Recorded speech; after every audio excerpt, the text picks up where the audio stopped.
Good evening and welcome to this telecast of Just the News. I'm Faye D'Souza. Thank you for your support to Amita Balachandra last night when she delivered the news to you.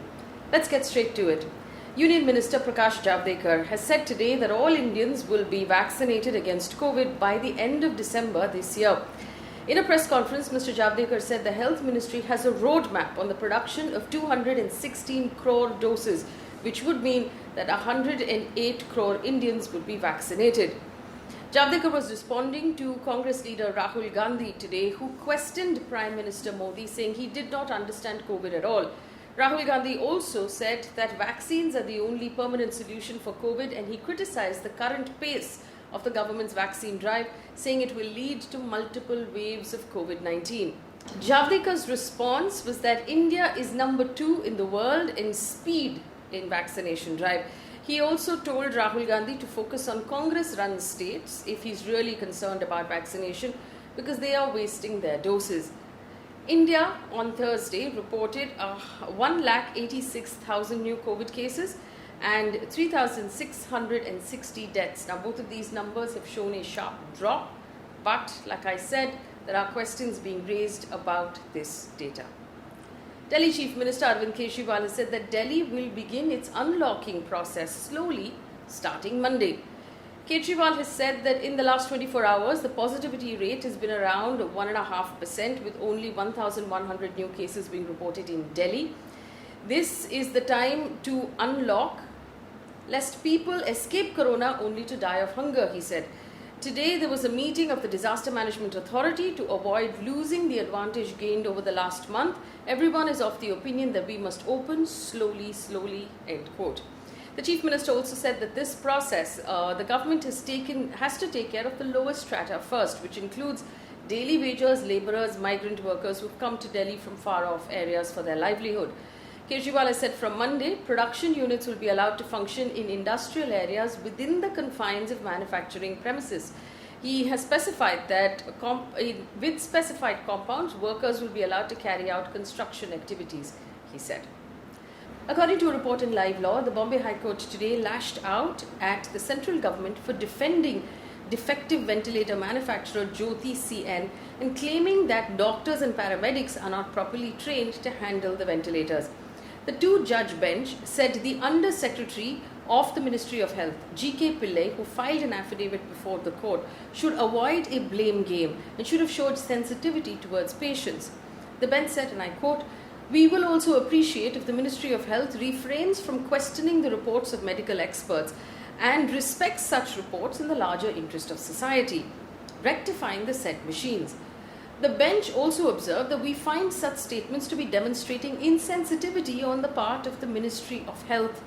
Instead of expressing wholehearted support to ensure that such machines are put to optimum utilization in the interest of patients' lives, it appears that the government found it advantageous to contend that there is no merit in the report of the Dean of the Government Medical College. Now, during the hearing today, the central government had submitted in their affidavit that the 150 ventilators were supplied not through the PM CARES Fund, but were ordered along with the 58,000 other ventilators by the government's Production, Procurement, Import and Distribution Department. To which the bench responded, saying that was it not the central government that had announced earlier that these ventilators were sourced with the PM CARES Fund?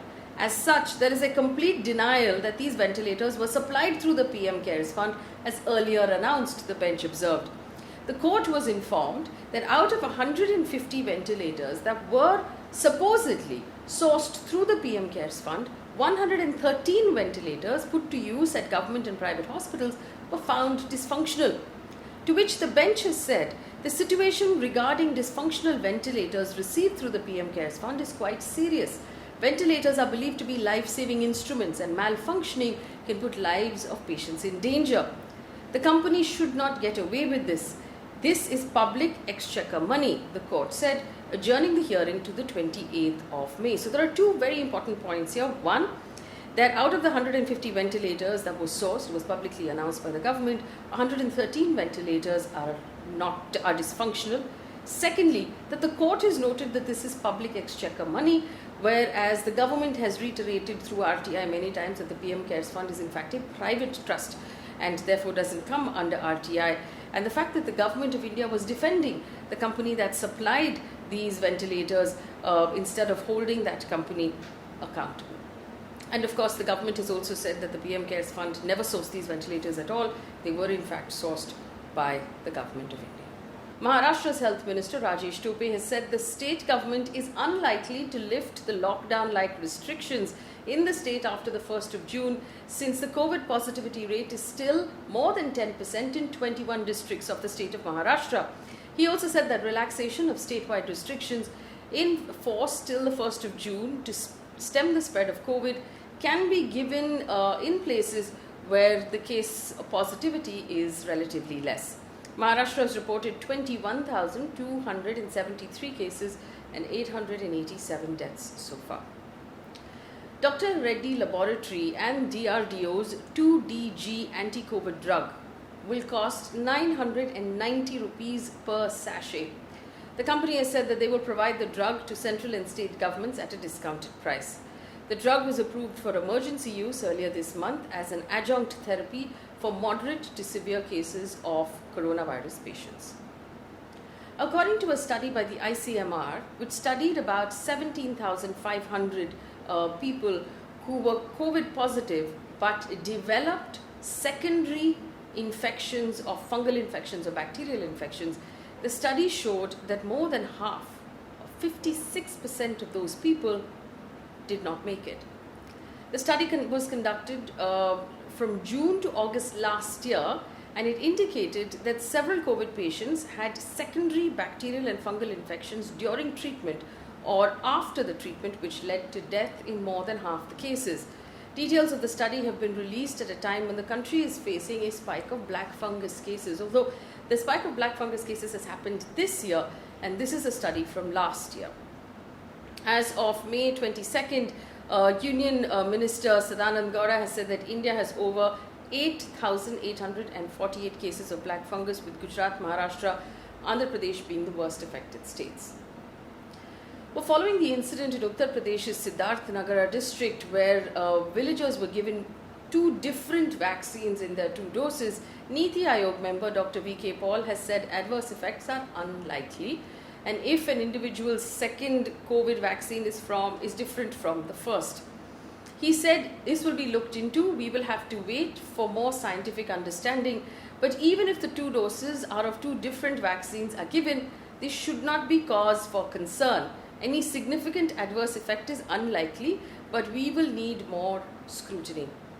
Earlier this month, about 20 villagers in one village of Uttar Pradesh were given the Bharat Biotech Covaxin as their second dose, whereas they were given Covishield as their first dose.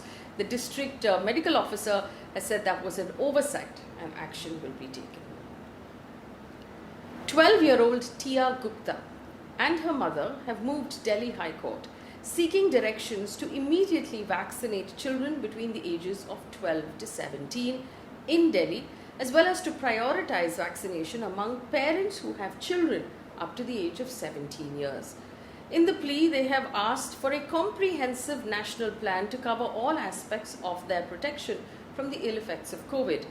The plea states, and I quote, "The respondents, in this case the government, have failed to provide a national plan for children in adherence with the guidelines given under the National Disaster Management Plan 2019, formulated under the Disaster Management Act, which clearly recognize children and their vulnerability during a biological disaster such as the present COVID pandemic." The state of Tamil Nadu has extended its lockdown until the 7th of June. Tamil Nadu reported 33,361 cases and 474 deaths on Thursday. In other news away from COVID, there's an update in the Tarun Tejpal case. The Goa state government on Thursday pushed for an early hearing in its appeal against the judgment, saying, and I quote, "We owe it to our girls that an acquittal order that has been given to Tarun Tejpal is erroneous in law and unsustainable." Solicitor General of India, who normally argues for the government of India, Tushar Mehta, was representing the state government of Goa. and said the way the trial court dealt with the case of sexual assault made it seem like any person who is a victim of sexual assault has to exhibit her trauma, and unless she did that, she will not be believed. Requesting the court to hear the Goa government's appeal at the earliest, Mr. Mehta said, and I quote, "We owe it to our girls that the court hears this at the earliest. It is the duty of the state government normally to file an appeal against a judgment before the trial court." Now, to give you a background, the founder editor of Tehelka magazine, Tarun Tejpal, was charged with sexual assault of his colleague back in 2013 at a Goa resort. He's been acquitted by a Goa court of all charges. In 2017, the trial court charged him with rape, sexual harassment and wrongful confinement. He had filed challenges in the Bombay High Court and the Supreme Court, which ordered that the trial court in Goa must continue with the case. The order that was released by the trial court that acquitted Tejpal of all of the charges also questioned the behavior of the victim, saying that because she continued with her work and she seemed normal in her photographs where she was smiling, she didn't appear traumatized. It also questioned her conversations with her lawyer, the behavior of her mother, and her understanding of rape laws as a journalist, saying that it put her in a position to frame her accusations very well. The Chief Minister of Goa, Pramod Sawant, has said that the Goa government will challenge that order before the High Court, which is what Solicitor General Tushar Mehta was doing today. News now coming in from the world of business. According to the RBI, private banks reported a rise of 21% year on year in the number of frauds in the financial year 2021. Public sector banks have reported a decline of 34% in frauds in the same year. In the meantime, in its report, RBI also said that the number of fake 500 rupee notes in circulation have increased by 31% in the last 1 year. The 500 rupee notes is the most widely circulated denomination of notes in the country right now. It accounts for 1/4 of the overall volume. Speaking of bank frauds, there is of course the Nirav Modi Mehul Choksi fraud, which ran into 14,000 crore rupees. Now, here's an update on that case. A Caribbean court has stayed the immediate repatriation of Mehul Choksi, the 62-year-old fugitive wanted by the CBI and the ED in connection with that 14,000 crore rupee PNB scam. Now, this comes after Indian investigators have pushed for it since he was captured in Dominica after going missing from Antigua. Now, quick background here. Mehul Choksi was accused in this case. He fled to Antigua and bought a citizenship of Antigua and surrendered his citizenship of India. It was also noted at that point that in order to do this, you need a sort of clean chit background report from the Indian police, which he was given, incidentally, and he has been in Antigua since then. A few days ago, he went missing, and the Antiguan police searched and started a manhunt for him. He was discovered then in Dominica. Now, the Dominican government wants to send him back. The Antiguan government doesn't want him back and has suggested he be sent to India. But Choksi's lawyer, Varun Agarwal, in turn has said that he can't be sent back to India because he's no longer an Indian citizen. Now, this comes after news agency ANI actually interviewed the Antiguan Prime Minister, who said that Choksi was captured in Dominica and would be repatriated to India. Brown said that Dominica had agreed that to Choksi's repatriation and Antigua will not accept him back. So it'll be interesting now to find out which country keeps him. News coming in right now from across the world. Germany has reached an agreement with Nambia, wherein it will officially recognize its colonial killings in Nambia as genocide and commit to spend a total of $1.3 billion, largely on development projects. This comes after almost 5 years of diplomatic discussions between the two countries on the events that occurred between 1904 and 1908, when Germany was the colonial ruler of the African country. Now, German troops killed over 65,000 Herero and over 10,000 Nama tribe people back in 1904. They were imprisoned in concentration camps and mainly died of disease, abuse, and exhaustion. An update now from the world of sports. Six-time world champion boxer Mary Kom and two-time world youth champion Sakshi have entered the 2021 Asian Boxing Championship finals in Dubai on Thursday. Mary Kom will face off with Kazakhstan's player in the final. India has secured 15 medals in the tournament so far. And a piece of positive news before we leave you for the day. The National Environment Engineering Research Institute, NERI, has developed a fast, cost-effective, patient-friendly, comfortable method of swab collection and processing.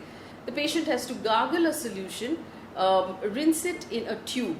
Following this, the results will be generated in 3 hours. The method is also environment-friendly because waste generation is minimized. This might be an alternative to the uncomfortable traditional nasal RT-PCR test, which requires also expensive equipment. The Council for Scientific Industrial Research has said that this method is well suited for rural and tribal areas where there's minimal infrastructure. Thank you so much for watching. Leave us a note or a word of encouragement. Do remember to subscribe to our YouTube channel, where we put up a lot of conversations with experts explaining the latest developments in our news. Thank you for watching.